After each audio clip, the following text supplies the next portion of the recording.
Welcome to your Hindi channel, जहां आपकी Rupali ma'am आपकी करा रही है आजकल एग्जाम की बेहतरीन प्रैक्टिस। लाइव सेशंस अलग चल रहे हैं, रिकॉर्डेड आपको हम अलग दे रहे हैं ताकि आप अपनी प्रैक्टिस अच्छे से कर सकें। और बाकी जितने भी मैराथन्स हैं, सारे क्विक रिवीजन के जो शॉर्ट्स वीडियो है मैं आपको ऑलरेडी दे चुकी हूँ। तो जो कोई भी पढ़ना है, जहां कहीं भी पढ़ना है, आप सब कुछ पढ़ सकते हैं। लिंक आपको डिस्क्रिप्शन में मिल जाएगा। और हाँ, जो मैंने क्विक रिवीजन के वन शॉट्स बनाए हैं वो आपको वन शॉट वाली प्लेलिस्ट में मिलेंगे। मैराथन्स आपके अलग हैं जो हमने अभी आपको करवाए थे। तो बहुत ध्यान से सारी चीजें पढ़िए, कहीं पर भी कोई लापरवाही नहीं करिएगा, बार बार कह रही हूं। तो आज हम लेकर आ गए class 10th Hindi course B का लास्ट सैंपल पेपर, यानी कि सैंपल पेपर नंबर 5। जितने भी इंस्ट्रक्शंस थे ऑलरेडी 4 में मैं आपको बता चुकी हूं। तो आज हम फटाफट सिर्फ और सिर्फ क्वेश्चन पेपर स्टार्ट करेंगे, ठीक है। इंस्ट्रक्शन ऑलरेडी सारे आपको बताए जा चुके हैं, तो उन्हीं को आप फॉलो करिएगा, चाहे 15 मिनट पहले वाला हो, चाहे पेपर के अंदर हो, सब कुछ। तो चूंकि मेन सैंपल पेपर जो हम करते हैं वो किस लिए करते हैं, ताकि हम questions, variations of questions, pattern, ये सारी चीजें हम समझ सकें, ठीक है ना। तो चलिए, सबसे पहले हम आ रहे हैं खंड का में। जैसे कि हमने बताया कि 4 खंड रहेंगे, का, खा, गा, घा। का आपका पठित बोध है, आधारित है। खा व्यवहारिक व्याकरण आधारित है। गा आपका पाठ्यपुस्तक का, दोनों पाठ्यपुस्तक आधारित प्रश्न है। और घा आपका जो है रचनात्मक लेखन आधारित है। का में आपके पास 2 प्रश्न रहेंगे, खा में 4 प्रश्न रहेंगे, गा में 5 प्रश्न रहेंगे और घा में आपके 5 प्रश्न रहेंगे। तो इस तरीके से टोटल मिलाकर आपके पास में 16 प्रश्न रहेंगे और 16 के 16 प्रश्न करने हैं, कोई प्रश्न नहीं छोड़ना है। ऑप्शंस यानी कि उप प्रश्नों में आपके पास अंदर ऑप्शंस रहेंगे। कुछ क्वेश्चंस ऐसे हैं जिसमें ऑप्शंस हैं, कुछ नहीं है। तो जो आपके बहुविकल्पीय आधारित है या अपठित बोध आधारित जो भी प्रश्न है, इनमें किसी तरह का ऑप्शन आपके पास मौजूद नहीं है। व्याकरण में ऑप्शन मौजूद है। काव्य और गद्य खंड के जो वर्णात्मक प्रश्न हैं उनमें ऑप्शन मौजूद है। और लेखन में सारे प्रश्न में आपके पास ऑप्शन मौजूद है। सारी चीजें डिटेल में आपको समझा चुकी हूं। चलिए फटाफट करते हैं। तो सबसे पहला हमारे पास में गद्यांश आ रहा है। इस पर 3 बहुविकल्पीय और 2 लघु उत्तरीय प्रश्न रहेंगे। गद्यांश को करने का सबसे अच्छा तरीका है कि पहले प्रश्न करिए, फिर गद्यांश पढ़िए। आप बहुत आसानी से कर लेंगे, लेकिन ये ट्रिक आपको सीधे एग्जामिनेशन हॉल में जाकर नहीं अपनानी है, इसे आप पहले से करना, ठीक है। प्रैक्टिस कर लो। जाति प्रथा को यदि श्रम विभाजन मान लिया जाए तो यह स्वाभाविक विभाजन नहीं है। यानी कि जाति के अनुसार अगर किसी को उसका काम बांट दिया जाए, यानी कहा जाए कि भाई तुम कुम्हार जाति के हो तो तुम कुम्हार वाला बर्तन ही बनाओगे और तुम कुछ नहीं कर सकते हो। जो बढ़ई है वो सिर्फ बढ़ई का काम कर सकता है। तो यानी कि जाति प्रथा के हिसाब से अगर श्रम विभाजन किया जाता है तो ये सही नहीं है। मान लीजिए कुम्हार जाति में कोई ऐसा लड़का पैदा हुआ जो पढ़ने में बहुत तेज है, वो डॉक्टर बन सकता है, लेकिन अगर उसको ये बाउंड कर दिया जाए कि नहीं कि तुम बर्तन ही बनाओगे, तो उसकी प्रतिभा तो दब जाएगी ना। तो इसलिए ये विभाजन सही नहीं होता है, क्योंकि यह मनुष्य की रुचि पर आधारित नहीं है। कुशल व्यक्ति या सक्षम श्रमिक समाज का निर्माण करने के लिए आवश्यक है कि हम व्यक्ति की क्षमता इस सीमा तक विकसित करें जिससे वह अपने पेशे या कार्य का चुनाव स्वयं कर सके। यानी कि हमारा इंटरेस्ट जिसमें है, हम उसके हिसाब से अपने पेशे का चुनाव करें। इस सिद्धांत के विपरीत जाति प्रथा का दूषित सिद्धांत यह है कि इससे मनुष्य के प्रशिक्षण अथवा उसकी निजी क्षमता का विचार किए बिना दूसरे दृष्टिकोण, जैसे माता पिता के सामाजिक स्तर के अनुसार पहले से ही, अर्थात गर्भ धारण के समय ही मनुष्य का पेशा निर्धारित कर दिया जाए। यानी कि बच्चा जब पेट में ही हो तभी इस चीज का डिसीजन ले लिया जाए कि भैया तुम जब बच्चा पैदा होगा तो वो यही काम करेगा। तो ये तो गलत है भाई। बच्चा पैदा हो जाए, उसकी मानसिक क्षमता देख लीजिए, शारीरिक क्षमता देख लीजिए, उसके हिसाब से उसको काम दिया जाता है। बल्कि मनुष्य को जीवन भर के लिए एक ही पेशे में बांध देती है। यानी कि तुम जियो चाहे मरो, तुम इस काम के अलावा कोई दूसरा काम नहीं कर सकते हो, भले ही पेशा अनुपयुक्त या अपर्याप्त होने के कारण वह भूखों मर जाए। आधुनिक युग में यह स्थिति प्रायः आती है क्योंकि उद्योग धंधे की प्रक्रिया व तकनीक में निरंतर विकास और कभी कभी अकस्मात परिवर्तन हो जाते हैं, जिसके कारण मनुष्य को अपना पेशा बदलने की आवश्यकता पड़ सकती है। और यदि प्रतिकूल परिस्थितियों में भी मनुष्य को अपना पेशा बदलने की स्वतंत्रता ना हो तो इसके लिए भूखे मरने के अलावा क्या चारा रह जाता है। अब मान लीजिए कि व्यक्ति के पास पेशा बदलने की ख्वाहिश नहीं, जैसे कुम्हार को ले लो, तो उसके बर्तन ज्यादातर कब बिकते हैं? गर्मियों में बिकते हैं। अब गर्मियों के अलावा जब बारिश और ठंड होगी तो उसके बर्तन नहीं बिकेंगे, यानी कि उसके पास अब अर्निंग नहीं होगी, वो भूखों मरने लगेगा। लेकिन तब भी वो चाहकर अपना पेशा ना बदल पाए तो क्या होगा? तो वो भूखों मर जाए मगर पेशा नहीं बदल सकता। हिंदू धर्म की जाति प्रथा अपना पेशा बदलने की स्वतंत्रता ना हो, इसके लिए जाति प्रथा किसी भी व्यक्ति को ऐसा पेशा चुनने की अनुमति नहीं देता जो उसके पैतृक पेशा ना हो, भले ही वह उसमें पारंगत है। इस प्रकार पेशा परिवर्तन की अनुमति ना देकर जाति प्रथा भारत में बेरोजगारी का एक प्रमुख व प्रत्यक्ष कारण बनती जा रही है। यानी कि जाति के अनुसार श्रम का विभाजन कहीं ना कहीं बेरोजगारी की बहुत बड़ी समस्या हो रही है। इस पर पहला प्रश्न है, जाति प्रथा के सिद्धांत को दूषित क्यों कहा गया है? क्यों? क्योंकि वो श्रम का विभाजन कर देती है उस हिसाब से, है ना। यह मनुष्य की रुचि पर आधारित है, वह पूरी तरह माता पिता की जाति पर निर्भर होती है। मनुष्य को अपना पेशा बदलने की आवश्यकता पड़ सकती है, सक्षम श्रमिक समाज का निर्माण करने के लिए आवश्यक है नहीं। ये इसलिए दूषित है क्योंकि यह माता पिता की जाति पर निर्भर होती है। माता पिता की जो जाति है उसी के अनुसार उनको काम करने पर मिलेगा, इसलिए गलत है। कथन कारण आधारित प्रश्न है। पहला है, जाति प्रथा पेशे का पूर्व निर्धारण करती है और मनुष्य को जीवन भर एक ही पेशे में बांध देती है। बिल्कुल सही है। जाति प्रथा से मनुष्य को पेशा बदलने की स्वतंत्रता नहीं मिलती, जिससे बेरोजगारी और भूखमरी की स्थिति उत्पन्न होती है। तो यहाँ कथन और कारण दोनों सही है, ठीक है, व्याख्या कर रही है। क्योंकि भाई इंसान भलो भूखों मर जाए लेकिन वो अपना पेशा नहीं बदल सकता। जाति प्रथा को यदि श्रम विभाजन मान लिया जाए तो यह स्वाभाविक विभाजन नहीं है। क्यों? अगर उसको पेशा मान ले तो वो श्रम विभाजन क्यों नहीं है? क्योंकि यह सामाजिक बुराई है, क्योंकि यह अत्यंत जटिल है, क्योंकि यह ब्राह्मणवादी है, क्योंकि यह मनुष्य की रुचि पर आधारित नहीं है। तो इसका सही क्या होगा? क्यों है ये ऐसा? क्योंकि यह मनुष्य की रुचि पर आधारित नहीं है। जो हमारी रुचि पर आधारित नहीं है तो जाहिर सी बात है ना उत्पादन होगा ना कुछ गुणवत्ता होगी उसमें। चलिए अब आते हैं दो लघु उत्तरीय प्रश्न पर। इसमें पहला प्रश्न जो है क्या है, कुशल श्रमिक समाज का निर्माण करने के लिए क्या आवश्यक है? कुशल श्रमिक समाज निर्माण करने के लिए सबसे पहली जो आवश्यकता है कि मनुष्य की रुचि के और उसके हुनर के हिसाब से ही उसके श्रम का विभाजन किया जाना चाहिए। ठीक है, कुशल और सक्षम सामाजिक समाज के निर्माण के लिए आवश्यक है कि हम जातीय जड़ता को त्याग कर प्रत्येक व्यक्ति को इस सीमा तक विकसित एवं स्वतंत्र करें जिससे वह अपनी कुशलता के अनुसार कार्य का चुनाव स्वयं कर सके। यानी कि उसकी जो कुशलता है उस हिसाब से वो खुद चुने। यदि श्रमिकों को मनचाहा कार्य मिले तो कुशल सामाजिक श्रमिक समाज का निर्माण स्वाभाविक है।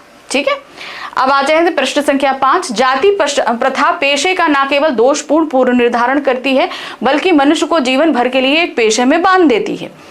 कथन का उदाहरण सहित टिप्पणी कीजिए। अब कथन में आपको एग्जाम्पल के साथ आपको पूरा लिखना है। क्या है?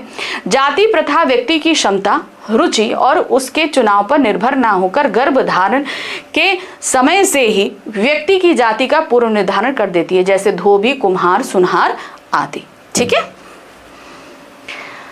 चलिए अब आ जाते हैं प्रश्न संख्या 2, जहां पर हमारे पास फिर से एक अपठित गद्यांश रहेगा और इस पर आधारित रहेंगे 3 बहुविकल्पीय और 2 लघु उत्तरीय प्रश्न।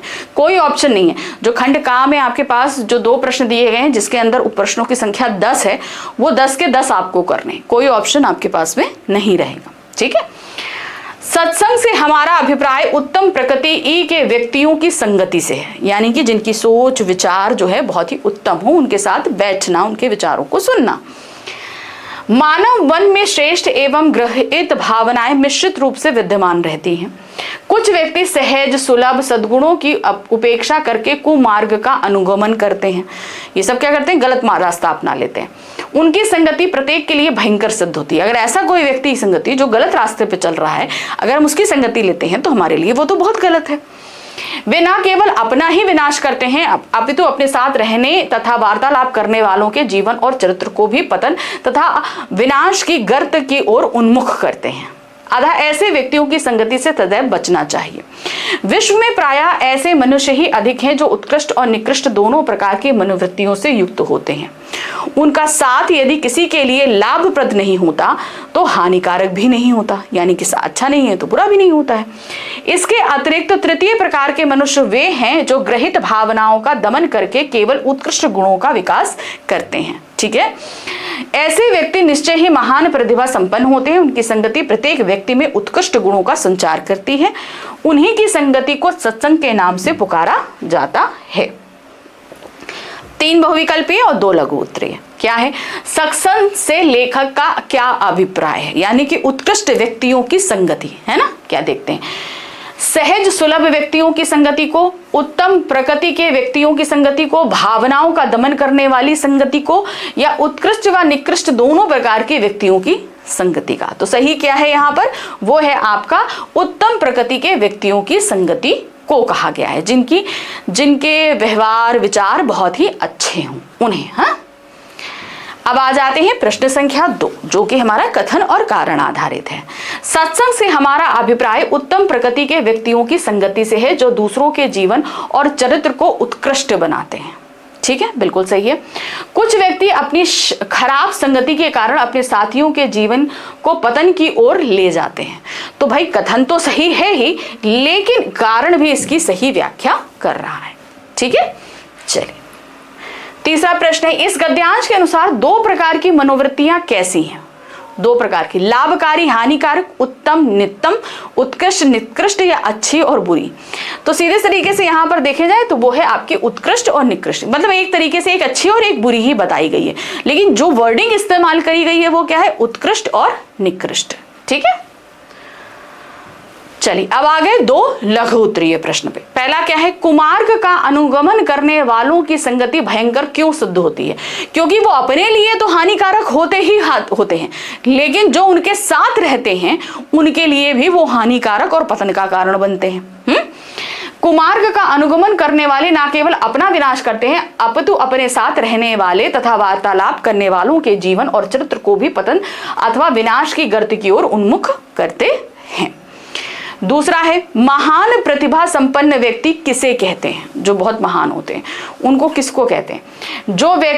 वे व्यक्ति जो ग्रहित भावनाओं का दमन करके, ग्रहित मतलब होता है कि हमारे अंदर बहुत सारी ऐसी भावनाएं होती हैं जो अच्छी नहीं होती।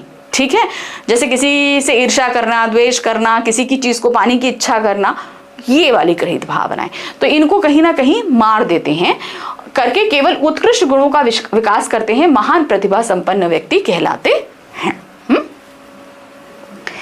चलिए अब हम आ गए खंड खा पे। खंड खा में हमारे पास हमारा व्यवहारिक व्याकरण आधारित खंड है ये। ठीक है, व्याकरण के जो हमारे 4 टॉपिक हैं, रचना के आधार पर वाक्य रूपांतरण, पदबंध, समास और मुहावरे, इन चारों टॉपिक पे 4 प्रश्न दिए गए हैं और हर प्रश्न के अंदर आपके पास 5-5 उप प्रश्न रहेंगे। मान लीजिए जैसे कि पहला प्रश्न है, ये आपका प्रश्न संख्या 3 है, पदबंध पर आधारित 5 प्रश्न पूछे जाएंगे, आपको सिर्फ 4 प्रश्न करने। हर एक वीडियो में मैंने आपको बताया है कि आपको जो 4 प्रश्न आ रहे हैं आप सिर्फ वही करेंगे, ओवर ऑप्ट करने की कोशिश नहीं करना, ये आपकी टाइम की बर्बादी है और जो आप ओवर ऑप्ट करोगे वो आपका चेक भी नहीं होगा और कभी कभी ये आपके लिए नुकसानदेह भी साबित हो सकता है। तो इसलिए बेटर यही है कि जो जितना कहा गया है उतना ही करिए। ठीक, तो चलिए, तो यहाँ पर पदबंध आधारित 5 प्रश्न रखे गए हैं और हमें सिर्फ 4 प्रश्न करने हैं। पहला है, कितना भद्दा और मरियल सा पिल्ला है? इस वाक्य में विशेषण पदबंध पहचानिए। विशेषण पदबंध अगर आपसे पहचानने के लिए कहा जाए तो सेंटेंस में आपको देखना है संज्ञा शब्द। इस पूरे सेंटेंस में पिल्ला जो है वो संज्ञा शब्द है। उस संज्ञा शब्द की विशेषता क्या है कि भद्दा और मरियल सा, तो वो हो जाएगा संज्ञा शब्द की विशेषता यानी कि विशेषण। तो यह भद्दा और मरियल सा, ये हो जाएगा आपका क्या, विशेषण पदबंध। अब आते हैं, शैलेंद्र ने राज कपूर की भावनाओं को शब्द दिए, रेखांकित पदबंध का नाम दिए। शब्द देना, देना क्या है, एक क्रिया, तो इसलिए यहाँ पर मुख्य क्रिया दिए और है सहायक क्रिया, तो सीधे सीधे ये आपका क्या हो जाएगा, क्रिया पदबंध। अगले आ जाते हैं, तकदीर का मारा वह यहाँ आ पहुंचा। ठीक है, तकदीर का मारा वह यहाँ आ पहुंचा, इसमें सर्वनाम पदबंध कौन सा है? किसी भी सेंटेंस में सर्वनाम पदबंध आपको छांटना है तो उसमें सर्वनाम पद देखिए क्या है, पहले सर्वनाम पद, तो यहाँ पर वह जो है वो क्या है, सर्वनाम पद। तो वह के पहले जितने भी शब्द हैं उन सभी को अंडरलाइन करके आप उसे सर्वनाम पदबंध बना लेंगे। जैसे तकदीर का मारा वह, ये आपका सर्वनाम पदबंध हो जाएगा। ठीक, माँ कल सुबह तक आएगी, वाक्य में क्रिया विशेषण पदबंध है। क्रिया विशेषण पदबंध के लिए क्या होगा, पहले क्रिया देखो, क्रिया आएगी। अब क्रिया से करने हैं आपको 4 प्रश्न। क्या आएगी, सॉरी कब आएगी, कल सुबह तक, तो ये आपका क्रिया विशेषण हो गया। कैसे आएगी, धीरे धीरे आएगी, तो वो आपका क्रिया विशेषण आ गए। कितना आएगी, थोड़ा आएगी, वो आपका परिमाणवाचक हो गया है। और इस तरीके कहाँ आएगी, घर आएगी, अगर आएगी कहाँ आएगी, आंसर मिल रहा है घर आएगी। तो इन 4 प्रश्नों से जो भी उत्तर आपको मिलता है वो आपका क्रिया विशेषण पदबंध होगा। ठीक, जो लड़की नाच रही है वह सुजाता की बहन है, रेखांकित पदबंध का नाम लिखिए। अब आप में से जो अभी तक मैंने ट्रिक अपनाई है उसके साथ से हम क्या करते हैं, जो अंडरलाइन वर्ड है, जो अंडरलाइन जितने भी वर्ड्स हैं उनमें जो लास्ट वर्ड है उसे देखकर आप लिख देते हो कि क्रिया विशेषण पदबंध है। ये तब होता है जब एक सेंटेंस दिया हो। ठीक है, अब यहां पर आपको 2 सेंटेंस दिए गए हैं, ध्यान देखना। जो लड़की नाच रही है ये पहला सेंटेंस है, दूसरा है वह सुजाता की बहन है, ये दूसरा सेंटेंस है। ठीक है, अब इसमें अगर पूरा का पूरा एक सेंटेंस आपके लिए अंडरलाइन कर दिया जाए तो आपको ये देखना है कि वो किसी व्यक्ति की विशेषता को बतला रहा है या किसी क्रिया की विशेषता को बतला रहा है। 2 चीजें देखनी है। अगर व्यक्ति की विशेषता को बतला रहा है तो विशेषण जो है विशेषण पदबंध हो जाएगा, और अगर वो क्रिया की विशेषता को बतला रहा है तो वो क्रिया विशेषण पदबंध हो जाएगा। जैसे यहाँ पर सुजाता की बहन की विशेषता क्या है कि वो नाच रही है। ठीक है ना, सिंपल है। और यहाँ पर क्या है, उसकी बहन के बारे में बताया जा रहा है। तो बहन तो यहाँ है, लेकिन जो लड़की की विशेषता क्या है, वो नाच रही है।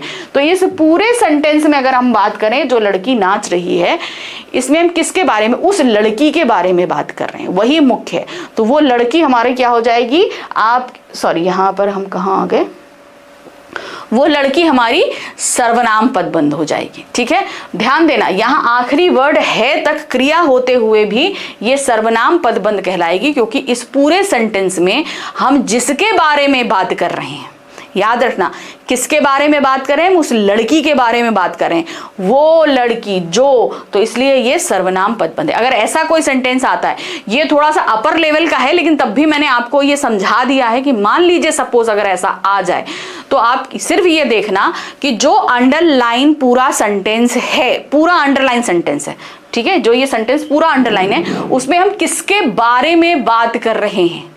अगर हम संज्ञा के बारे में बात कर रहे हैं, संज्ञा पदबंध। अगर हम वहां पर सर्वनाम यानी कि जो के बारे में बात कर रहे हैं तो वो सर्वनाम पदबंध।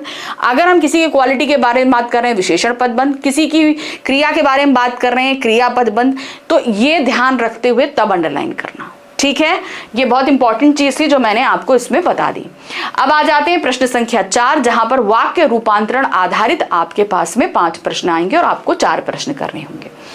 पहला है, वे हरदम किताबें खोलकर अध्ययन करते रहते हैं। ये एक सरल वाक्य है, इसे संयुक्त में बदलना है। 2 क्रियाएं हैं, एक तो हरदम किताबें खोले रहना और दूसरा अध्ययन करना। तो क्या होगा, वे हरदम किताबें खोले रहते थे और अध्ययन करते रहते थे। देखो, वे हरदम किताबें खोलते थे और अध्ययन करते रहते थे। ठीक है, नेक्स्ट आते हैं, मैं सफल हुआ और कक्षा में प्रथम स्थान आया। सरल वाक्य, ये एक संयुक्त वाक्य है, इसे हमें किस में बदलना है, सरल वाक्य में।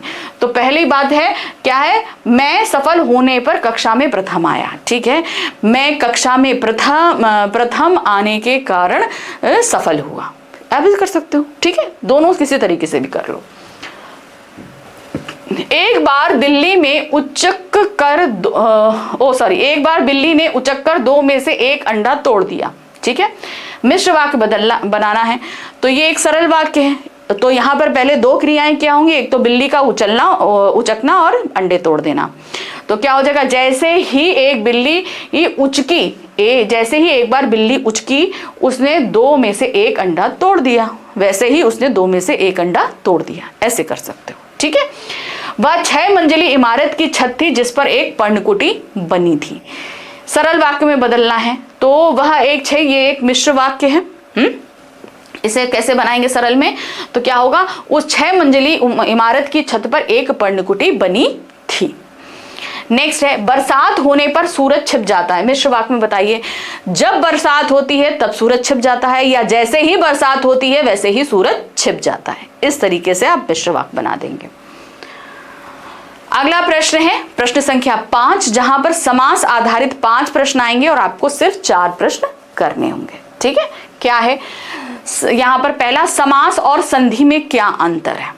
जैसे इससे पहले वाले में हमने समास और मुहावरे में अंतर देखा था, आज हम क्या देख रहे हैं, समास और संधि में अंतर। समास में दो या अधिक शब्द मिलकर नया शब्द बनाते हैं, जैसे राजपुत्र।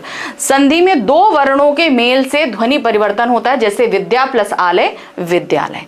क्यों? क्योंकि यहाँ पर दो वर्णों को हम मिलाते हैं, लेकिन जबकि समास में हम क्या करते हैं, दो अलग अलग शब्दों को मिलाकर हम बनाते हैं। अव्यय भाव समास में पूर्व पद और उत्तर पद का महत्व समझाइए। अव्यय भाव समास में पूर्व पद अव्यय या उपसर्ग या पुनरावृत्ति में होता है, या सिर्फ आप अव्यय भी लिख दो तो भी चल जाएगा, ठीक है। और उत्तर पद जो है और उत्तर पद की विशेषता पूर्व पद द्वारा बताई जाती है, ठीक है। अव्यय भाव समास में पूर्व पद प्रधान होता है, वह अव्यय होता है। उत्तर पद उसके अर्थ को स्पष्ट करता है। समस्त पद प्रायः विक्रिया विशेषण के रूप में प्रयोग होता है। किसके रूप में प्रयोग होता है? क्रिया विशेषण के रूप में। तीसरा प्रश्न है, सिद्धार्थ शब्द का समास विग्रह करते हुए इसके भेदों को स्पष्ट कीजिए। सबसे पहले तो आपको इसका विग्रह करना है। जैसे सिद्धार्थ है तो ये कैसे बनेगा? सिद्ध प्लस अर्थ, दो शब्दों से मिलकर बना है। विग्रह करेंगे तो क्या होगा समास में? जिसका अर्थ या उद्देश्य सिद्ध हो। क्या हो? जिसका अर्थ या उद्देश्य सिद्ध हो, ठीक है। सिद्ध मतलब यहां पर सिद्ध करना, और अर्थ मतलब अर्थ को सिद्ध करना। जिसका अर्थ सिद्ध हो, ये इसका अर्थ है। तो जाहिर सी बात है, जिसका अर्थ सिद्ध हो, ये हम किसी थर्ड पर्सन की तरफ इशारा कर रहे हैं, तो हमारा क्या हो जाता है? बहुव्रीहि समास। यह बहुव्रीहि समास है क्योंकि समस्त पद किसी अन्य व्यक्ति यानी कि गौतम बुद्ध की ओर बोध करता है, ना कि अर्थ का, ठीक है। तो हम तीसरा, जिसका अर्थ सिद्ध हो यानी कि गौतम बुद्ध अर्थात गौतम बुद्ध, ठीक है ना। तो इसलिए यहां पर ये बहुव्रीहि होगा। पृथ्वी पति शब्द का समास विग्रह करते हुए भेद बताइए। तो सबसे पहले पृथ्वी और पति को अलग कर दीजिए, तो क्या होगा? पृथ्वी का पति, तो सीधे सीधे ये क्या हो जाएगा? तत्पुरुष समास, यानी कि संबंध तत्पुरुष समास, जहां पर यह का संबंध है और उत्तर पद पति प्रधान है।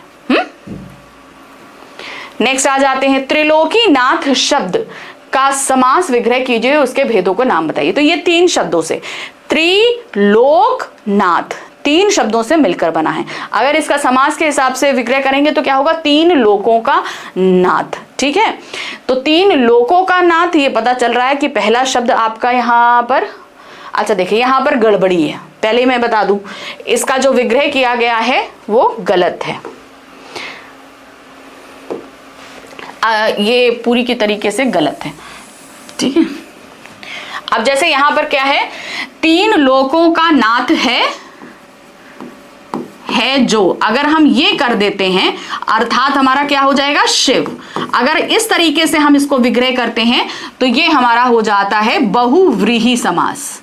क्या हो जाएगा? बहुव्रीहि समास। अब चूंकि यहां पर पहला पद आपका त्रि एक संख्यावाची है, तो हम क्या सीधे सीधे बोल देंगे? तीन लोकों का नाथ, तो वो हमारा द्विगु समास में चला जाएगा, लेकिन वो गलत हो जाएगा क्योंकि त्रिलोकी हम किसके लिए बोलते हैं? हम शिव जी के लिए बोलते हैं। तो मैंने हमेशा आपको यहां पर क्या बताया है, कोई चीज पर्टिकुलर हम सिर्फ एक के लिए इस्तेमाल कर रहे हैं तो उसको हम किसी दूसरे समास में डाल ही नहीं सकते, ठीक है। तो त्रिलोकीनाथ हम सिर्फ भगवान शिव के लिए इस्तेमाल करते हैं, जबकि हम त्रिनेत्र दो के लिए इस्तेमाल कर सकते हैं, शिव जी के लिए भी और काली माँ के लिए भी इस्तेमाल कर सकते हैं।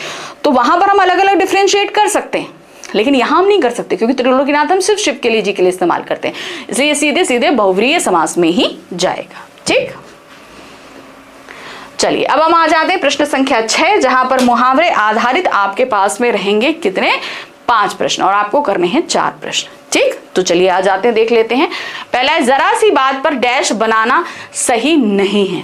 जरा सी बात पर यानी कि बहुत बड़ा उसको बढ़ाना, यानी कि राई का पहाड़ बनाना बिल्कुल सही नहीं है, या जरा सी बात का बतंगड़ बनाना सही नहीं है, आप ये भी कह सकते हो, ठीक है, दोनों आ सकते हैं। फैक्ट्री में सील लगने से मजदूर डैश को विवश हो गए। क्या हो गए? बेकार बैठने को विवश हो गए। यहां पर दिया है बेकार बैठना यानी कि खाली बैठना, या निठल्ले बैठने को विवश हो गए। सिंपल है, आप निठल्ला बैठना मतलब बिना किसी कामकाज के बैठना, तो निठल्ला बैठने को विवश हो गए, आप ये भी लिख सकते हैं। अंधे के हाथ बटेर लगना और ऊंट के मुंह में जीरा का अंतर बताइए। तो अंधे के हाथ बटेर लगने का सीधा अर्थ है भाग्यवश कोई अच्छी चीज मिल जाना, यानी कि जो जिसके लिए केपेबल नहीं है उसे वो चीज भी मिल जाए तो उसे कहते हैं अंधे के हाथ बटेर लगना। दूसरा है ऊंट के मुंह में जीरा, यानी कि आवश्यकता से भी कम वस्तु देना, यहां पर हो जाएगा आवश्यकता से कम चीज प्राप्त होना। फिर आते हैं घर फूंक तमाशा देखना का वाक्य लिखिए। अर्थ आपको पता है, घर फूंक तमाशा यानी कि अपना नुकसान करके काम करना, ठीक है। उसने अपनी सारी संपत्ति बेचकर व्यापार में लगा दी, यह तो घर फूंक तमाशा देखना है, यानी कि घर तो गया ही गया, व्यापार अगर डूब गया तो सब कुछ गया। मौका हाथ से निकल जाने पर वह हाथ मलता रह गया। इस पंक्ति में मुहावरा पहचान का प्रयोग लिखना। हाथ मलते रह जाना ये आपका मुहावरा है, यानी कि आपके सामने सब कुछ बर्बाद हो जाना और आप कुछ नहीं कर पाना, ठीक है ना। वाक्य में बड़ा नुकसान होने के बाद वह हाथ मलता रह गया, सिंपल ये क्या मतलब इतना नुकसान हो गया और वो कुछ भी नहीं कर पाया। खंड खा खत्म हो गया, अब हम आ गए खंड गा, जिसके अंदर है 5 प्रश्न आपके पास, ठीक है। अब 5 प्रश्न में जो पहला प्रश्न है, ये हमारी 5 जो प्रश्न है ये हमारी दोनों पाठ्य पुस्तक आधारित रहेंगे। तो पहला प्रश्न जो आ रहा है, यानी कि प्रश्न संख्या 7 खंड गा का, इसमें आपके पास आपकी स्पर्श बुक के गद्य खंड के 7 अध्यायों में से कोई भी एक गद्यांश रखा जाएगा, उसे आपको पढ़ना है और उस पर 5 बहुविकल्पीय प्रश्न दिए जाएंगे, आपको सारे करने, कोई ऑप्शन नहीं होगा, ठीक है। चलिए गद्यांश क्या है, जैसे कि पता ही चल रहा है सामने कि तातारा वामीरो की कथा लीलाधर मंडलोई द्वारा लिखित है, अध्याय संख्या है 10, ठीक है। तातारा लहू लुहान हो चुका था, वह अचेत होने लगा और कुछ देर बाद उसे कोई होश नहीं रहा। वह कटे हुए द्वीप के अंतिम भूखंड पर पड़ा हुआ था, जो कि दूसरे हिस्से से संयोगवश जुड़ा हुआ था। बहता हुआ तातारा कहाँ पहुंच गया, बाद में उसका क्या हुआ, कोई नहीं जानता। इधर वामीरो पागल होती, वह हर समय तातारा को खोजती हुई उसी जगह पहुंचती और घंटों बैठी रहती। उसने खाना पीना छोड़ दिया, परिवार से वह एक तरह विलग हो गई। लोगों ने उसे ढूंढने की बहुत कोशिश की, किंतु कोई सुराग न मिल सका। आज ना तातारा है ना वामीरो, किंतु उनकी यह प्रेम कथा घर घर में सुनाई जाती है। निकोबारी का मत है कि तातारा की ये तलवार से कार निकोबार के जो 2 टुकड़े हुए उसमें दूसरा लिटिल अंडमान है, जो कार निकोबार से आज 96 किलोमीटर दूर स्थित है। निकोबारी इस घटना के बाद दूसरे गांवों में भी आपसी वैवाहिक संबंध बनाने लगे। तातारा वामीरो की त्यागमयी मृत्यु शायद इसी सुखद परिवर्तन के लिए थी। तो ये हमने पढ़ी हुई है पूरी कथा। अब इस पर है 5 बहुविकल्पीय प्रश्न। पहला है, निकोबारी दूसरे गांव में वैवाहिक संबंध क्यों करने लगे? वो क्या था, जब तातारा वामीरो की त्यागमयी मृत्यु के पश्चात करने लगे थे, है ना। पशु पर्व के कारण, श्राप के कारण, तातारा वामीरो के त्याग के कारण, बदलती पीढ़ी के कारण। तो सही क्या है, तातारा वामीरो के त्याग के कारण। अगला है, कौन सी घटना ने वामीरो को पागल बना दिया? द्वीप का बट जाना, तातारा से विवाह, तातारा से नहीं मिलना या परिवार से अलग होना। तो वो क्या था, तातारा से ना मिलना, जिसके कारण वो पागल सी हो गई थी। वामीरो तातारा को हमेशा ढूंढती रहती थी। कारण है, तातारा को कोई होश नहीं था। अरे तो वो तो मर गया था ना। तो यहाँ पर क्या होगा, हम ये देख रहे हैं कथन सही है लेकिन कारण उसकी गलत व्याख्या कर रहा है। गलत, कारण सही नहीं है, कथन सही है, उसे हमेशा ढूंढती रहती थी, लेकिन वो तो बेचारा मर गया था, तो वो कहाँ, तो कारण इसीलिए वो ढूंढती रहती। वो होता तो सही होता। आज भी घर घर में क्या सुनाई जाती है, तातारा वामीरो की प्रेम कथा आज भी लोगों वहां घरों घर में सुनाई जाती है। कौन अचेत होने लगा, तातारा, वामीरो की माँ, गांववासी या वामीरो? तो कौन अचेत होने लगा था, जिसने बहुत मेहनत करी थी, यानी कि द्वीप को बांटने के लिए। वो कौन था, तातारा था।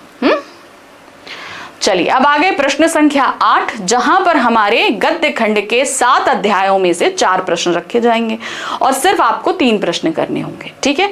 हर प्रश्न का उत्तर आपको 25 से 30 शब्दों में देना है। एक प्रश्न के लिए मिलेंगे आपको 2 नंबर, तो इस तरह 3 प्रश्न करेंगे आपको मिलेंगे 6 नंबर, ठीक।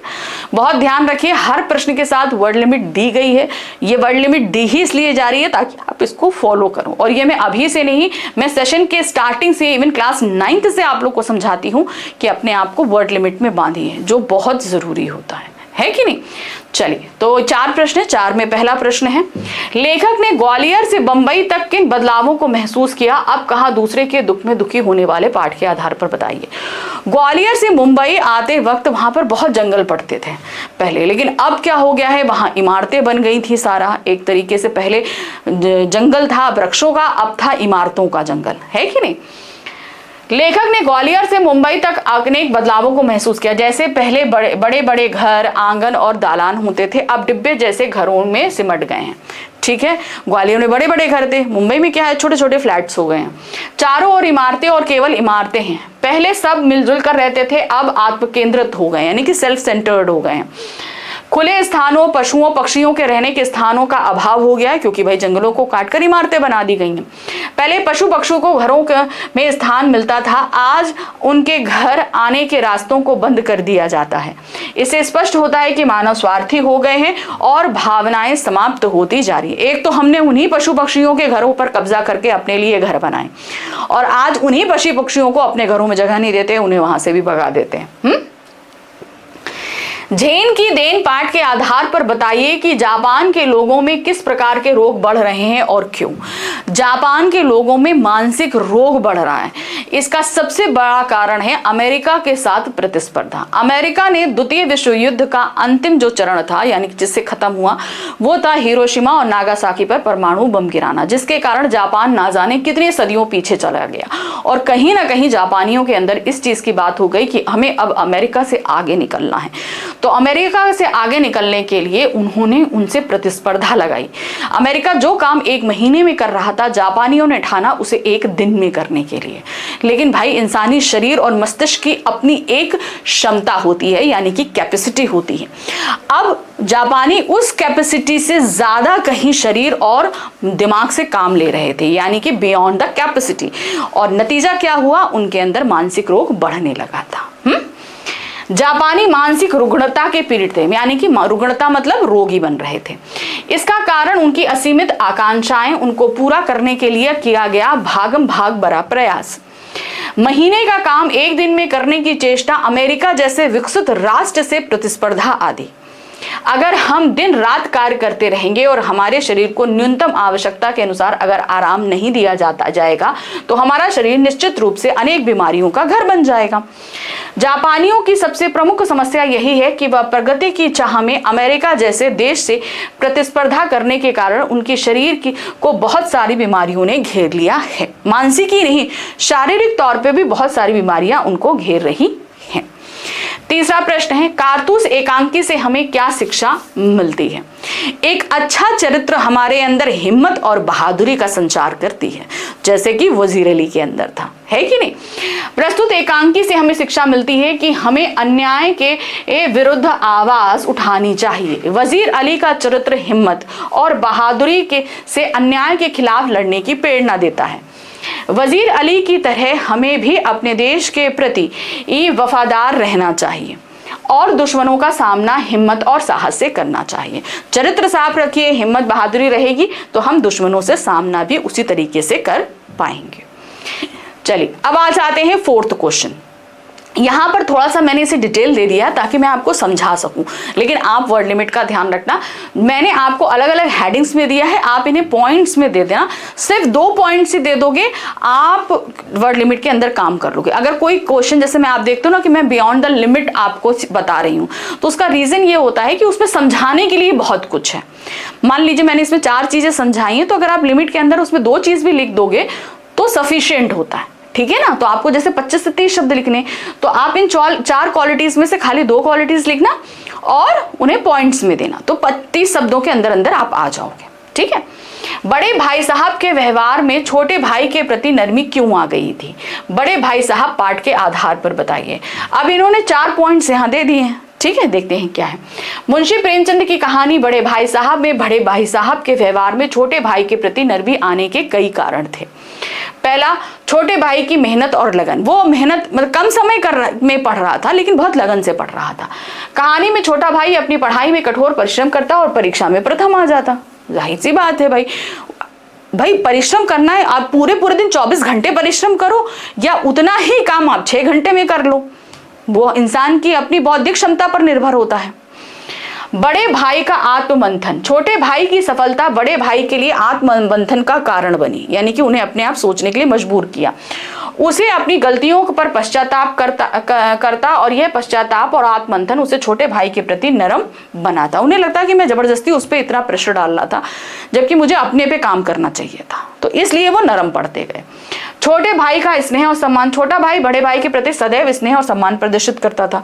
मतलब बड़े भाई फेल हो गए लेकिन उसके बावजूद छोटा भाई उनके साथ वही व्यवहार था जो पहले था, तो इसने भी कहीं ना कहीं बड़े भाई को नर्म किया। परिस्थितियों का प्रभाव, कहानी में समय के साथ परिस्थितियां बदलती हैं। मुश्किल समय में छोटा भाई बड़े भाई का सहारा बनता है और उसकी हर संभव मदद करता है। यानी कि जब 2 बार बड़े भाई फेल हुए उसके बावजूद भी छोटा भाई उनको सहारा दे रहा था, तो कहीं ना कहीं ये भी क्या हुआ, बड़े भाई को नरम कर रहा था। चलिए अब आ गए प्रश्न संख्या 9, जहां पर हमारे काव्य खंड के 7 अध्यायों में से कहीं से भी कोई भी पंक्ति या दोहा रख दिया जाएगा। जैसे आप यहां देख रहे हो कबीर जी की साखी से दिया गया है और इस पर होंगे 5 बहुविकल्पीय प्रश्न, आपको 5 करने हैं, कोई ऑप्शन नहीं होगा। क्या है, हम घर जालिया आपड़ा लिया मुराठा हाथी, अब घर जालिया त्यास का जो चले हमारे साथी। ठीक है, अर्थ पहले ही बता चुकी हूं, इसको समझाने की मुझे इतनी जरूरत नहीं है क्योंकि कई बार मैं समझा चुकी हूं। चलिए अब इस पर 5 बहुविकल्पीय प्रश्न है। पहला है, मनुष्य घर जालने आपड़ा से क्या तात्पर्य? घर जालने आपड़ा मतलब अपना घर जलाने से क्या तात्पर्य है? मनुष्य को वैभवपूर्ण आकर्षणों से विमुख करना, मनुष्य को पारिवारिक आकर्षणों से विमुख करना, सभी, या मनुष्य को भौतिक आकर्षणों से विमुख करना। तो सीधे सीधे यहाँ पर कहा जा रहा है इन सारी ही चीजों से, यानी कि सभी, वैभवपूर्ण, पारिवारिक और भौतिक, इन सभी आकर्षणों से दूर करना और आध्यात्म से जोड़ना। ठीक है, तो यहाँ घर जलाने से यानी कि इन सभी आकर्षणों से मुक्त करना है। आपड़ा शब्द का मतलब क्या है? आपड़ा मतलब अपना। ठीक है, आपड़ा का मतलब क्या है? अपना। नेक्स्ट आ जाते हैं, कबीर का मार्ग कैसा है?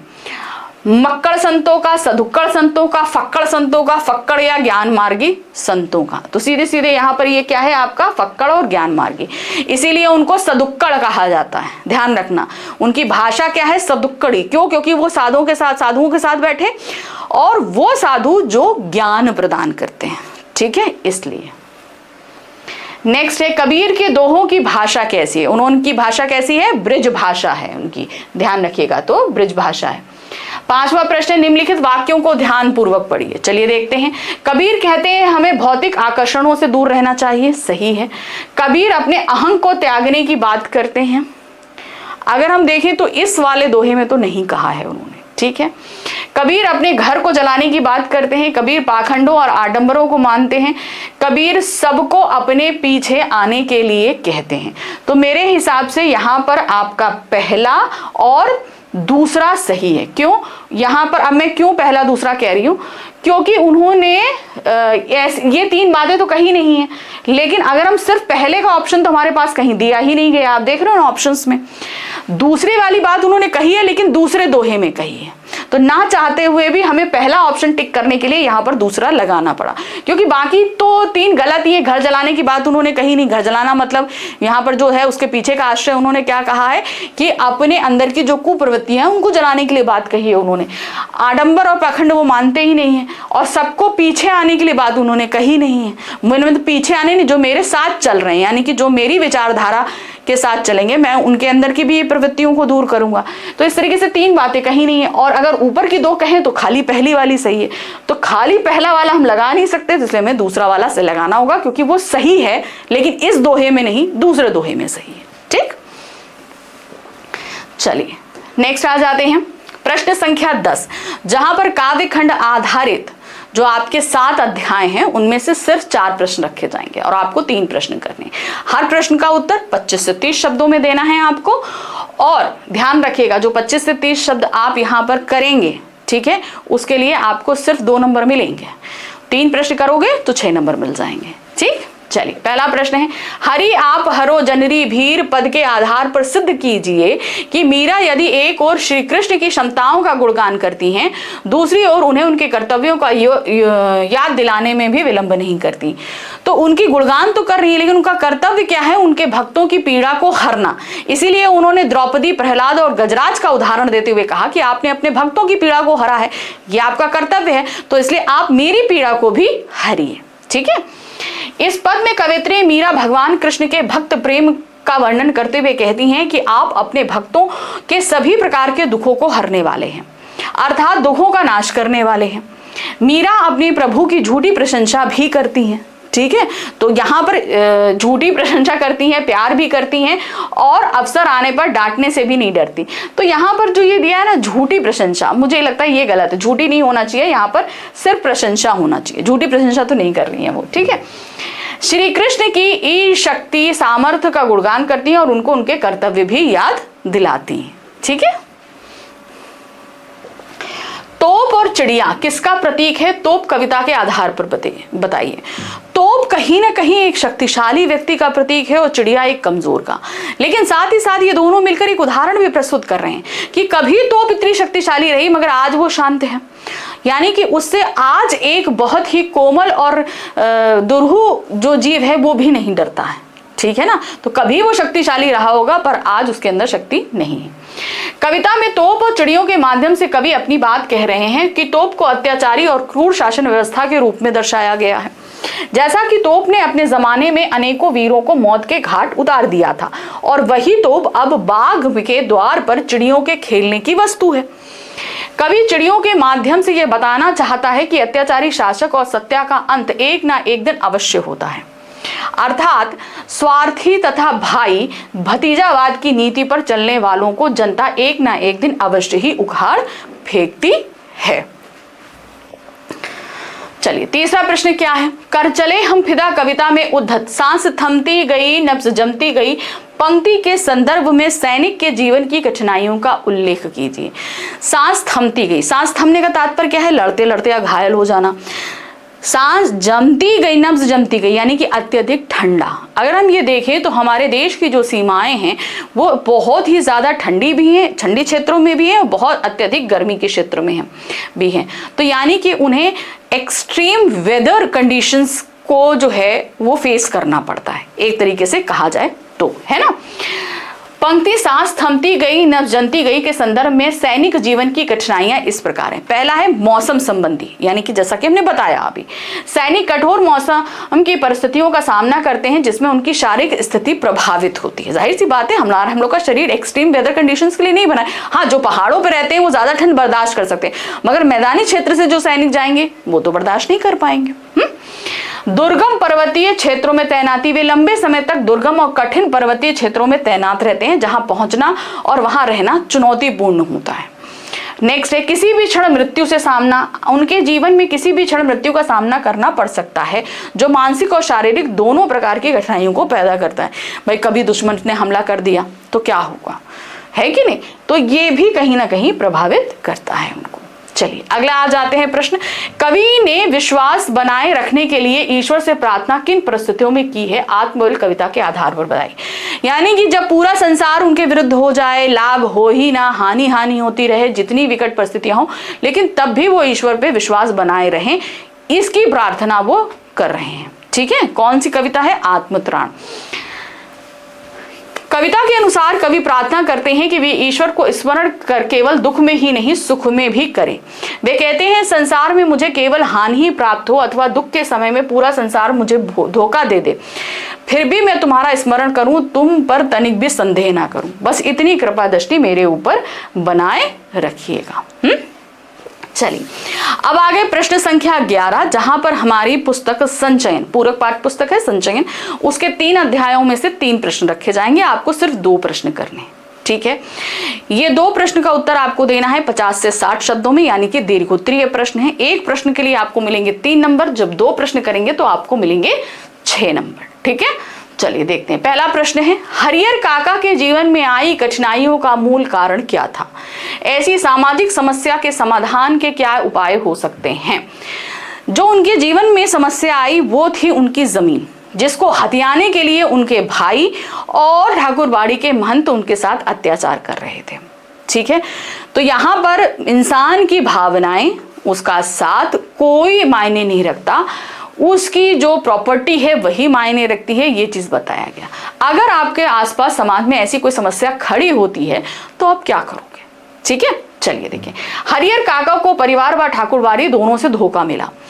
सभी उसकी जमीन जायदाद को हड़प लेना चाहते थे, किसी को उनकी भावनाओं की कद्र नहीं थी। उनके जीवन में आई इन कठिनाइयों का मूल कारण वर्तमान समय में सामाजिक और पारिवारिक रिश्तों में स्वार्थ और लालच का बढ़ना है। ठीक है, वो हर हाल में जमीन चाहते। तो क्या था, रिश्तों में स्वार्थ बढ़ता जा रहा है, अपनापन कम होता जा रहा है, लालच बढ़ता जा रहा है, जिसके कारण समाज में व परिवार में प्रेम, सेवा, त्याग, सहानुभूति जैसे मानवीय मूल्य समाप्त हो गए हैं। हरिहर काका की जमीन जायदाद पर परिवार वालों की कुदृष्टि थी। वो क्या चाहते थे, भाई किसी तरह जमीन हमको मिल जाए, ये चाहते थे। वहीं ठाकुर बारी भी घर वालों की आपसी कलह का फायदा उठाने को तत्पर थी। इस प्रकार के समाज में फैली इस समस्या के समाधान का यही उपाय है कि समाज व परिवार में मानवीय मूल्यों की स्थापना होनी चाहिए। लोगों को परिवार में एक दूसरे के सुख दुख, आपद विपद यानी कि मुश्किल, आपदा और विपदा के समय, बीमारी आदि में सहयोग देना चाहिए। पारिवारिक मतभेदों को आपसी बातचीत से सुलझाना चाहिए। महंत जैसे पाखंडियों से दूर रहना चाहिए। घर की कलह में बाहरी हस्तक्षेप को नकार देना चाहिए। परिवार के लोगों में मतभेद भले ही हो, मन का भेद नहीं होना चाहिए। ठीक है ना, तो ये सारी चीजें आप कर सकते हो समस्या के समाधान के लिए। दूसरा प्रश्न है, सपनों के इस दिन पाठ के आधार पर बताइए कि ओमा कौन था और उसकी विशेषता क्या थी। ओमा इनकी मित्र मंडली का एक लड़का था, जिसकी विशेषता ये थी कि उसका शरीर छोटा और सर बड़ा था, और सर की टक्कर जैसे लगता था रियल की टक्कर है ऐसा होता था, है ना। ओमा एक छात्र नेता था। उसका शरीर विचित्र सांचे में ढला हुआ था। वह ठिंगना और हट्टा कट्टा बालक था, परंतु उसका सिर बहुत बड़ा था। उसे देखकर यूं लगता था मानो किसी बिल्ली के बच्चे के माथे पर तरबूज रखा हो गया, यानी कि शरीर छोटा और सर बड़ा। उसकी आंखें नारियल जैसी और चेहरा बंदरिया जैसा था। उसका सिर इतना भयंकर था कि वह लड़ाई में सिर की भयंकर चोट करता था। उसकी चोट से लड़के वालों की पसली टूट जाती थी, मतलब इतना तेज मारे कि उसकी पसलियां तो समझ लो गई।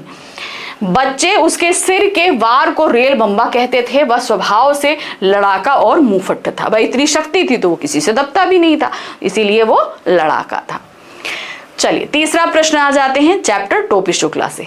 इरफान के पिता के तबादले के बाद टोपी शुक्ला का अकेलापन और महंत और भाइयों के दुर्व्यवहार के कारण हरिहर काका का मौन धारण वर्तमान समाज की ऐसी सच्चाई है जिसे आज बहुत से लोग पीड़ित हैं। इस स्थिति से निकलने से आप लोगों को क्या सुझाव देंगे? यानी कि कहीं ना कहीं अपनों के दूर होने के कारण जो एक या अपनों से धोखे के कारण जो अकेलापन होता है, अगर ऐसा कोई व्यक्ति आपके सामने है तो उसको उसके अकेलेपन से आप किस तरीके से निकाल सकते हैं। ठीक है, चलिए देखते हैं। इरफान और टोपी शुक्ला अलग अलग मजहब के थे, इसके बावजूद दोनों पक्के दोस्त थे। उनकी दोस्ती बीच मजहब की दीवार नहीं आई। दोनों प्रेम के अटूट बंधन में बंधे थे। इरफान के बिना टोपी अधूरा सा था। जब इरफान के पिता का तबादला हुआ तो टोपी बिल्कुल अकेला रह गया। इसके बाद तो कभी कोई मित्र बनाना नहीं पाया। आज के समय में ऐसी दोस्ती इस जमाने में हो जाए तो इंसान का जीवन ही बदल जाए। इस स्वार्थी दुनिया में सच्चा दोस्त मिलना बहुत मुश्किल है।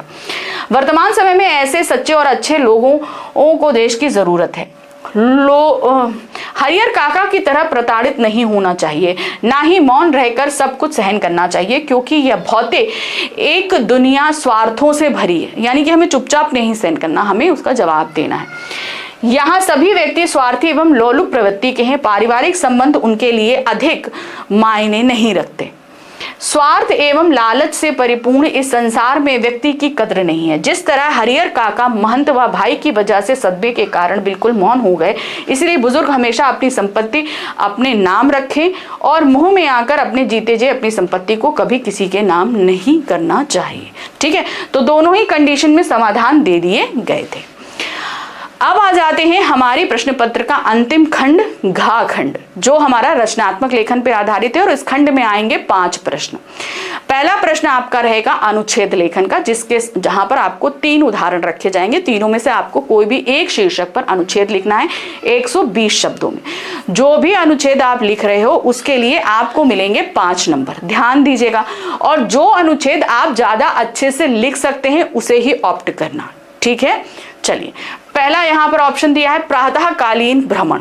संकेत बिंदु है स्वच्छ पर्यावरण के लिए जरूरी है, जागरूकता है जरूरी, और समाधान। ठीक है, प्रातःकालीन भ्रमण हमारे स्वास्थ्य और स्वच्छ पर्यावरण दोनों के लिए अत्यंत आवश्यक है। सुबह का समय शुद्ध, शांत और ऊर्जा से भरपूर होता है। इस समय वायु अपेक्षाकृत स्वच्छ होती है, जिससे शरीर को भरपूर ऑक्सीजन मिलती है और मन प्रसन्न रहता है। नियमित प्रातः भ्रमण से न केवल शारीरिक तंदुरुस्ती बनी रहती है, बल्कि पर्यावरण के प्रति जागरूकता भी बढ़ती है। जब हम पार्क, बगीचे या सड़कों पर टहलते हैं तो हमें स्वच्छता का महत्व समझ में आता है। ठीक है, स्वच्छ पर्यावरण के लिए केवल सरकार ही नहीं बल्कि प्रत्येक नागरिक की जागरूकता आवश्यक है। यदि लोग कूड़ा इधर उधर ना फेंके, पेड़ पौधे लगाएं और प्लास्टिक का कम उपयोग करें तो वातावरण शुद्ध रह सकता है। समस्या का समाधान सामूहिक प्रयासों से ही संभव है, किसी एक व्यक्ति से नहीं, सभी मिलजुल कर प्रयास करेंगे तभी संभव है। अतः हमें नियमित प्रातःकालीन भ्रमण के साथ साथ स्वच्छता और पर्यावरण संरक्षण का संकल्प भी लेना चाहिए। ठीक है, चलिए अगला प्रश्न आ जाता। अगला हमारे पास जो ऑप्शन है वो क्या है? इंटरनेट सूचनाओं की खान। बात सही है, लिखना तो बहुत कुछ सकते हैं लेकिन हमें सिर्फ लिखना क्या है? 4 संकेत बिंदु हैं। तकनीक का अद्भुत वरदान है, इंटरनेट क्रांति, सूचना स्रोत और प्रयोग के लिए सजगता। ठीक है, सिर्फ ये 4 संकेत बिंदु ही आपको यहाँ पर लिखने हैं। पहला क्या है? इंटरनेट आधुनिक तकनीक का अद्भुत वरदान है, इसने विश्व को एक छोटे से गांव में बदल दिया है। इंटरनेट क्रांति के कारण आज ज्ञान, विज्ञान, शिक्षा, व्यापार और मनोरंजन के क्षेत्र में अभूतपूर्व परिवर्तन आया है। पहले किसी जानकारी के लिए पुस्तकालयों में घंटों खोज करनी पड़ती थी, परंतु अब कुछ ही क्षणों में आवश्यक सूचना प्राप्त हो जाती है। इस प्रकार इंटरनेट वास्तव में सूचनाओं की खान है, जहां हर विषय से संबंधित सामग्री उपलब्ध है। आप किसी भी विषय में आप देखिए, इंटरनेट में हम लोग सर्च करें सभी मिल जाता है कि नहीं। शिक्षा के क्षेत्र में ऑनलाइन कक्षाएं, शोध सामग्री, ई पुस्तकें विद्यार्थियों के लिए अत्यंत उपयोगी हैं। इसके अतिरिक्त समाचार, मौसम, स्वास्थ्य और तकनीकी जानकारी भी तुरंत मिल जाती है, किंतु इसके प्रयोग में सजगता आवश्यक है। यानी कि जब आप प्रयोग करो तो सावधान रहो। गलत सूचनाएं, साइबर अपराध, समय की बर्बादी से बचना चाहिए। जैसे आजकल रहता है ना, घंटों घंटों हम लोग रील स्क्रॉल करते रहते हैं, तो वो क्या है? वो समय की बर्बादी है। अतः इंटरनेट का संतुलित और विवेकपूर्ण उपयोग ही हमें इसका सही लाभ प्रदान कर सकता है। चलिए तीसरा हमारे पास में ऑप्शन है मेरे सपनों का भारत। अब इस पर संकेत बिंदु जो दिए गए हैं वो क्या? भारत के बारे में मेरे विचार। पहले तुम्हें ये लिखने हैं। फिर है सांप्रदायिकता आदि से मुक्त उन्नत भारत की चाह। फिर है सुखी समृद्ध भारत। तो ये 3 संकेत बिंदु दिए हैं जिस पे आपको लिखना है। पहला क्या है? मेरे सपनों का भारत ऐसा देश है जहां हर नागरिक को समान अवसर, सम्मान और सुरक्षा मिले। भारत विविधताओं से भरा देश है। भाषा, धर्म, संस्कृति और परंपराएं इसकी पहचान है। मेरे विचार से यह विविधता ही हमारी सबसे बड़ी शक्ति है। मतलब हम क्या है? विविधता में एकता है, एक साथ रहते हैं इतने सारे लोग। मैं ऐसे भारत की कल्पना करता या करती हूं जो सांप्रदायिकता, जातिवाद और भेदभाव से मुक्त हो तथा जहां सभी लोग मिलजुल कर प्रेम और भाईचारे के साथ रहें। मेरे सपनों का भारत शिक्षा, विज्ञान और तकनीकी से उन्नत हो। यहाँ हर बच्चे को गुणवत्तापूर्ण शिक्षा और हर युवा को रोजगार के अवसर प्राप्त हों। भ्रष्टाचार, गरीबी और बेरोजगारी जैसी समस्याएं समाप्त हों। महिलाएं सुरक्षित और आत्मनिर्भर हों तथा किसानों को, मजदूरों को उनके परिश्रम का उचित फल मिले। ऐसा भारत ही सच में सुखी और समृद्ध कहलाएगा। मैं चाहता या चाहती हूं कि हम सब मिलकर अपने कर्तव्यों का पालन करें और देश को उन्नति के पथ पर आगे बढ़ाएं। ठीक है, तो चलिए ये हमारे 3 अनुच्छेद हो गए। अब हम आ जाते हैं प्रश्न संख्या 13 पे, जहां पर हमारे सामने रहेंगे 2 पत्र। आपके सिलेबस में सिर्फ औपचारिक पत्र है तो दोनों ही औपचारिक पत्र रहेंगे। बस आपको ये ध्यान देना होगा कि किस पत्र के बारे में आप अच्छे से विषय वस्तु लिख सकते हैं वो आप लेना, ऑप्ट करना। ठीक है, तो जो भी पत्र आप करेंगे 100 शब्दों के अंदर वो पत्र होना चाहिए और उसके लिए आपको मिलेंगे 5 नंबर। ठीक है, क्या है? आप अंकित या अंकिता हैं। अगर प्रश्न में नाम दे दिया गया है तो जब हम लेटर के एंड में नाम लिखते हैं ना तो अपना नाम नहीं लिखेंगे, जो लेटर में दिया गया है वही। अगर आप लड़की हैं तो अंकिता, लड़के हैं तो अंकित लिखेंगे। आप अक्सर अपनी सोसाइटी में लोगों को बिना मास्क पहने घूमते देखते हैं, जबकि कोरोना के बढ़ते मामलों को देखते हुए सरकार ने मास्क पहनना अनिवार्य किया हुआ है। इसकी शिकायत करते हुए सोसाइटी के सचिव को लगभग 120 शब्दों में पत्र लिखे। विषय जरूर पुराना है लेकिन ऐसा कुछ मिलता जुलता हो सकता है, यानी कि जैसे आप कहते हैं हमारी सोसाइटी में आप अक्सर लोगों को कूड़ा करते हुए देखते हैं, ठीक है, असुरक्षित तौर पर प्रॉपर्टी इस्तेमाल करते हुए देखते हैं, कुछ भी ऐसा हो तो अगर आप कंप्लेंट करोगे तो किस तरीके से लेटर लिखोगे, कुछ भी आ सकता है, ठीक है। सेवा में सचिव, गणपति सोसाइटी, हरिनगर, दिल्ली, दिनांक 13/5/2021। विषय है लोगों की सुरक्षा के लिए मास्क का सही तरीके से प्रयोग करने हेतु सचिव को पत्र, ठीक है। महोदय, सविनय निवेदन यह है कि मैं अंकिता शर्मा आपकी सोसाइटी में रहने वाली सदस्य हूं। उसके आगे आप फ्लैट नंबर भी लिख सकते हैं। मैं सोसाइटी के ब्लॉक सी की सदस्य हूं। सोसाइटी में हो रहे कुछ बातों से आपको अवगत कराना चाहती हूं। दरअसल आपको पता है कि कोरोना महामारी किस तरह फैल रही है। ऐसे में हम सभी को अपने तथा आसपास के लोगों की सुरक्षा के लिए मास्क का सही तरीके से प्रयोग करना आवश्यक है। मैं कुछ दिनों से देख रही हूं कि लोग अब सोसाइटी में मास्क का प्रयोग नहीं कर रहे हैं। अगर हम इस समय मास्क का प्रयोग नहीं करेंगे तो सभी का जीवन खतरे में आ सकता है। अतः आपसे मेरा निवेदन है कि किसी भी तरह लोगों को मास्क पहनने के लिए जागरूक कर कुछ नियम निर्धारित करें ताकि सभी लोगों को सुरक्षा हो सके। धन्यवाद। भवदी अंकिता शर्मा, ब्लॉक सी, फुट नंबर 15, ठीक है। तो मतलब आप किस फ्लैट से लिख रहे हो, क्योंकि सोसाइटी में आपकी आइडेंटिफिकेशन सिर्फ आपके नाम नहीं है, आपका फ्लैट और आपका ब्लॉक है, तो वो मेंशन करना जरूरी होता है। जैसे बैंक में आपका अकाउंट नंबर होता है ना, स्कूल में आपका class, section and roll number होता है, तो हर जगह आपका एक आइडेंटिफिकेशन होता है, उसको आप जरूर मेंशन करेंगे। अगला पत्र है, आपको विद्यालय में खेलने का अवसर नहीं मिलता। कह दिया जाता है कि छात्र संख्या अधिक होने से सबके लिए व्यवस्था नहीं हो सकती। प्रधानाचार्य को पत्र लिखकर इस समस्या पर चर्चा कीजिए और एक उपाय भी सुझाइए। सिंपल सी बात है, मतलब जब आपका सेक्शन पहुंचता है तो पीरियड ओवर हो जाता है और बच्चों की संख्या ज्यादा होने के कारण आपको नहीं मिल पाता, ठीक है। सेवा में श्रीमान प्रधानाध्यापक जी, केवी विद्यालय, आगरा, दिनांक, विषय खेलने के अवसर न मिलने के संदर्भ में, ठीक है। महोदय, सविनय निवेदन है कि मैं कक्षा 10वीं बा का छात्र हूं। हमारी कक्षा का प्रत्येक मंगलवार, बुधवार और शुक्रवार कालांश 6 यानी कि पीरियड नंबर 6 पीरियड में खेलने के लिए होता है, लेकिन कक्षा में छात्र संख्या अधिक होने से सभी के खेलने की पर्याप्त व्यवस्था नहीं होने की बात कहकर कई छात्रों को खेलने का अवसर नहीं दिया जाता, जिससे वे छात्र यहाँ वहाँ व्यर्थ की गपशप में लगकर समय बर्बाद करते हैं अथवा अन्यों के खेल में बाधा उत्पन्न करते हैं, मतलब जो लोग खेल रहे हैं प्रयास करते हैं, जो कि उचित नहीं है। मेरा सुझाव है कि समस्या के समाधान के लिए वैकल्पिक व्यवस्था अपनाई जाए, जैसा कि कुछ छात्रों को मंगलवार, कुछ को बुधवार और कुछ को शुक्रवार को खेलने ले जाएं और खेल ना पाने वाले छात्रों को लाइब्रेरी व स्मार्ट क्लास आदि में भेजकर उनके समय व ऊर्जा का सदुपयोग किया जाए। आप हमारी कक्षा की खेल समस्या का शीघ्र ही समाधान करेंगे, कृपया करें।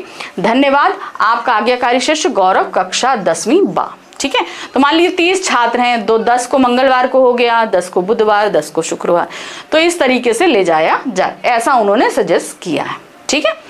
प्रश्न संख्या है 14। यहाँ पर हमारे सामने आ रही है 2 सूचनाएं, दोनों में से कोई भी एक सूचना आपको करनी है, ठीक है। चलिए देखते हैं। तो जो भी सूचना आप करेंगे उसके लिए 4 नंबर मिलेंगे। ध्यान रखिएगा, ये आपको 40 शब्दों के अंदर अंदर करना है। सूचना, विज्ञापन और ईमेल, ये 3 चीजें आपको बॉक्स में ही करनी है। हाँ, सबसे पहले बॉक्स बनाइए और यहाँ पर आपके सामने जो टॉपिक है, मोहल्ला समिति के सचिव की ओर से कॉलोनी में आयोजित होने वाली दीपावली मेला की सूचना दीजिए, ठीक है। गोविंद कॉलोनी, इंदिरा नगर, उत्तर प्रदेश। सूचना, दिनांक डालिए, विषय डालिए दिवाली मेला हेतु, ठीक है। दिनांक 4/11/2000 को कॉलोनी परिषद में समिति के सचिव की ओर से दिवाली मेला आयोजित किया जा रहा है। इसमें दुकान लगाने के लिए इच्छुक व्यक्ति सचिव के पास 250 रुपए राशि देकर अपना नामांकन करा ले, ठीक है। तो स्टॉल लगेगा, 250 रुपए आपको देने होंगे। विजय है सचिव, ठीक है। अब अगला हमारे पास में क्या दिया गया है, ध्यान से देखिए। आप हर्ष चतुर्वेदी या हर्षा चतुर्वेदी है, यहाँ पे भी नाम दे दिया गया। तो लड़की हैं तो हर्षा चतुर्वेदी लिखेंगे, लड़के हैं तो हर्ष चतुर्वेदी लिखेंगे। और विकास माध्यमिक विद्यालय के छात्र परिषद के अध्यक्ष या अध्यक्षा हैं, ठीक है। तो यहाँ पर आपका पद भी दे दिया गया है। विद्यालय में आयोजित होने वाली करियर परामर्श कार्यशाला की जानकारी देते हुए एक सूचना तैयार करनी है, यानी कि आपके यहाँ एक सम्मेलन होने वाला है जहां पर करियर संबंधी काउंसलिंग होगी, ठीक है। विकास माध्यमिक विद्यालय सूचना, समय डालिए 30 मार्च, जो भी दिनांक है वो डालिए। करियर परामर्श कार्यशाला, मैं हर्ष चतुर्वेदी विकास माध्यमिक विद्यालय के छात्र परिषद का अध्यक्ष हूं। छात्रों को सूचित किया जाता है कि विद्यालय में करियर परामर्श कार्यशाला का आयोजन किया जा रहा है। इसका उद्देश्य आपको अपने लक्ष्य के प्रति जागरूक करना है। यहाँ उपस्थित काउंसलर आपके करियर में आपको मार्गदर्शन प्रदान करेंगे, अतः सभी इसमें अवश्य भाग लें। समय एवं अन्य विवरण इस तरीके से है। क्या है? दिनांक 12/10/2023 से लेकर 19 तारीख तक होगा। शाम को 5 से 7 बजे तक। स्थान है विकास माध्यमिक विद्यालय, हर्ष चतुर्वेदी छात्र परिषद विद्यालय। ठीक है, तो अगर किसी भी संगोष्ठी के बारे में अगर कुछ देना है तो आपको स्थान, समय, तिथि सब देनी पड़ती है। ठीक है, चलिए अब आगे प्रश्न संख्या 15, जहां पर आपके सामने रहेंगे 2 विज्ञापन। ठीक है, दोनों में से आपको सिर्फ एक विज्ञापन करना है। तो जिस विज्ञापन को आप ज्यादा डेकोरेटिव और अच्छा लिख सकते हैं वो विज्ञापन आप ऑप्ट कर लेना। ठीक है, तो ये करीबन 50 शब्दों में बनाना है और इसके लिए आपको 3 नंबर मिलेंगे। ठीक है, क्या है? आपको अपने कारोबार के लिए ऑफिस खरीदना है, उसके लिए लगभग 50 शब्दों में विज्ञापन दीजिए। ठीक है, एक ऑफिस आपको चाहिए। एक बॉक्स बनाइए, उसमें लिखिए कारोबार के लिए ऑफिस चाहिए, शीघ्र चाहिए, ये जरूर मेंशन करिए और इसे हाईलाइट करिए। इधर एक ऑफिस की पिक्चर मैंने लगा दी है, आप लोग को बनाना है तो एक ऑफिस का पिक्चर आप बना भी सकते हो। ठीक है, अगर नहीं बनाना है तो इस जगह जैसे हम लोग क्लाउड्स बनाते हैं, क्लाउड्स बना के शीघ्र चाहिए 2 बार आप लिख देना। ठीक है, ऑफिस शहर के बीचों बीच हो, ऑफिस लगभग 5000 स्क्वायर फीट में हो, मुख्य सड़क से लगा हुआ हो, पानी बिजली की सुविधा हो, पार्किंग की सुविधा हो। अब हमें क्या क्या चाहिए, रिक्वायरमेंट हमने लिख दी। अब कोई हमसे अगर संपर्क करना चाहे तो कैसे करें भाई? सबसे पहले हमने एड्रेस भी दे दिया और साथ में मोबाइल नंबर दे दिया, ईमेल एड्रेस दे दिया, सब कुछ दे। चाहे आप मेल कर लो, फोन कर लो या सीधे मेरे पास चले आओ, हमने सारे ऑप्शन आपको दे दिए। अगला हमारे पास में विज्ञापन क्या है, देखिए। शैम्पू बनाने वाली कंपनी के मालिक ने विज्ञापन बनाने को दिया है, आकर्षक विज्ञापन तैयार करिए। अब कभी हम कोई प्रोडक्ट के बारे में अगर हम देते हैं तो प्रोडक्ट के लिए बहुत जरूरी होता है कि हमें ऑफर देना पड़ता है और थोड़ा उसे अट्रैक्टिव बनाने के लिए उसमें पिक्चर्स ज्यादा हमें बनानी पड़ती हैं। जैसे हमने बॉक्स बनाया, बालों का रखे ख्याल, दे मजबूती बेमिसाल, कीमत है कम लेकिन इसमें है दम। तो एक टैगलाइन जरूर देनी पड़ती है। ठीक है, तो वो टैगलाइन दे दी। शैम्पू के प्रोडक्ट का नाम क्या है? केश शैम्पू। बालों को रखे चमकदार और टूटने से बचाए केश शैम्पू। शैम्पू की है, कीमत आकर्षक रखी है, 125 रुपए की एक शीशी है, लेकिन ऑफर भी दिया है, 2 के साथ एक कंडीशनर फ्री मिलेगा। अगर आप 2 कंडीशन लेते हो, शैम्पू लेते हो तो एक कंडीशनर आपको फ्री मिलेगा। ठीक है, चलिए अब आगे प्रश्न संख्या 16, जो हमारे प्रश्न पत्र का अंतिम प्रश्न है। यहां पर आपके सामने एक ईमेल और एक लघु कथा रहेगी। ठीक है, दोनों में से जो आप अच्छे तरीके से लिख सकते हो उसे लेना। ठीक है, जैसे कि ईमेल भी लिखना है और लिखना है तो आपको 100 शब्दों के अंदर करना होगा और इसके लिए आपको मिलेंगे 5 नंबर। ठीक है, तो ईमेल बॉक्स के अंदर लिखना है, ये ध्यान रखना। क्या है, देखिए। छात्रों के लिए अधिक खेल सामग्री उपलब्ध कराने का अनुरोध करते हुए अपने प्रधानाचार्य महोदय को, प्रधानाचार्य का ईमेल एड्रेस दे दिया है, पर एक ईमेल लिखें। और सपोज अगर आपको क्वेश्चन में ईमेल एड्रेस नहीं भी दिया जाता है तो उस कंडीशन में आप इमेजिनेटिव एक ईमेल क्रिएट कर लो, कोई मुश्किल नहीं है, उसे आप क्रिएट कर लेना एट अ टाइम। तो पहले 2 लिखेंगे, BCC और CC, 2 में आप ईमेल एड्रेस डाल देंगे, फिर डालेंगे विषय अधिक खेल सामग्री उपलब्ध कराने का अनुरोध। महोदय, जैसा कि आपको विदित है कि आगामी मास में जिले स्तर पर विभिन्न खेल प्रतियोगिताओं का आयोजन होने वाला है, जिसमें हमारा विद्यालय भी भाग ले रहा है। हालांकि उपलब्ध साधनों से हमने अभ्यास किया है किंतु वह पर्याप्त नहीं है। यह अनुरोध हम आपसे एक कर रहे हैं कि कृपया खिलाड़ियों की खेल सुविधाओं एवं सामग्री में कोई कमी ना की जाए तथा खेल गतिविधियों हेतु अधिक फंड निधि व्यवस्था की जाए, यानी कि ज्यादा फंड आप इशू करें ताकि हम ज्यादा से ज्यादा खेल सामग्री खरीद सकें। आने वाली प्रतियोगिताओं में हम बेहतर प्रदर्शन कर सकें और विद्यालय का नाम रोशन कर सकें। आशा है आप हम खिलाड़ियों के इस अनुरोध को स्वीकार करने की कृपा करेंगे। पवन, अगर क्वेश्चन में नाम दिया गया तो अपना नाम लिखो, नहीं तो जो नाम दिया गया वो लिखो, नहीं तो अपना नाम लिख दो। ठीक है, अब हम आ जाते हैं एक लघु कथा पे, जो करीबन 100 से 120 शब्दों में लिखना है। इसको करोगे तो 5 नंबर मिलेंगे। ठीक है, आकाश में दिखा इंद्रधनुष। अब इस पर आपको एक लघु कथा बना देनी है। तो पहले आप टॉपिक डाल देना, फिर उसके बाद क्या लिखेंगे। बात इन दिनों की है जब हम छोटे थे। मैं कक्षा 4 में पढ़ती थी और मेरा भाई कक्षा 6 में पढ़ता था। हमारी छुट्टियां चल रही थी, सारा दिन मौज मस्ती में निकल जाता था। दिन भर खेलना कूदना, बस यही दिनचर्या थी उन दिनों की हमारी। उस समय स्कूल भी जुलाई में खुलते थे, आज की तरह अप्रैल में नहीं। एक दिन हमारे मामा मामी और उनके बेटे बेटी कुछ दिनों के लिए हमारे घर आए। अब तो हमारी और मौज हो गई। हमारे भाई और बहनों के घूमना फिरना और खेलना चलता रहता था। एक शाम को हम सब छत पर बैठे थे, अचानक बारिश की छोटी छोटी बूंदें गिरने लगी। घर के सभी बड़े नीचे कमरे में जाने लगे। हमने भी नीचे कमरे में जाने को बोला, पर हमने मना कर दिया कि हम बारिश में भीगेंगे, जैसे बच्चे करते हैं। मेरी माँ हमें जल्दी आने को कहकर नीचे कमरे में चली गई। हम बारिश के पानी में नाच गा रहे थे, उछल कूद रहे थे। हमारी बड़ी इच्छा थी कि हमें इंद्रधनुष दिख जाए। अचानक मेरी बहन के नजर आकाश की ओर गई। वे खुश होकर जोर जोर से लगभग चिल्लाते हुए बोली, वो देखो इंद्रधनुष। हम सभी की नजर उधर की ओर चली गई। हम सभी उत्साहित होकर खुशी से फूले ना समाये। आखिर हमारी इंद्रधनुष को देखने की इच्छा पूरी हो गई। ठीक है, तो इस तरीके से अगर आपको कुछ भी दिया जाता है तो उसमें आपको एक कथा बनानी पड़ेगी। बचपन में कभी घटी हो तो लिख दो, नहीं है तो उसे आप इमेजिनेटिव बना भी दो। ठीक है, तो इस तरीके से खत्म हो गए हमारे 5 सैंपल पेपर। मैंने आपको 5 सैंपल पेपर कराने का वादा किया था और 5 सैंपल पेपर करा दिए हैं। ठीक है, पेपर अब कल ही है आपका, है कि नहीं? तो तैयारी आपको अपनी पूरी परफेक्ट रखनी है। और शाम को तो हम मिल ही रहे हैं लाइव सेशन में, जहां पर हम देखेंगे कि अगर आपको अभी भी कोई डाउट्स रह गए हैं तो उन्हें लेकर जरूर उपस्थित होइएगा। ठीक है, वीडियो कितना हेल्पफुल रहा जरूर बताइएगा और साथ ही चैनल को लाइक सब्सक्राइब शेयर तो आपको करना ही करना है। ठीक है, चलिए मिलते हैं शाम को। Thank you for watching, bye bye.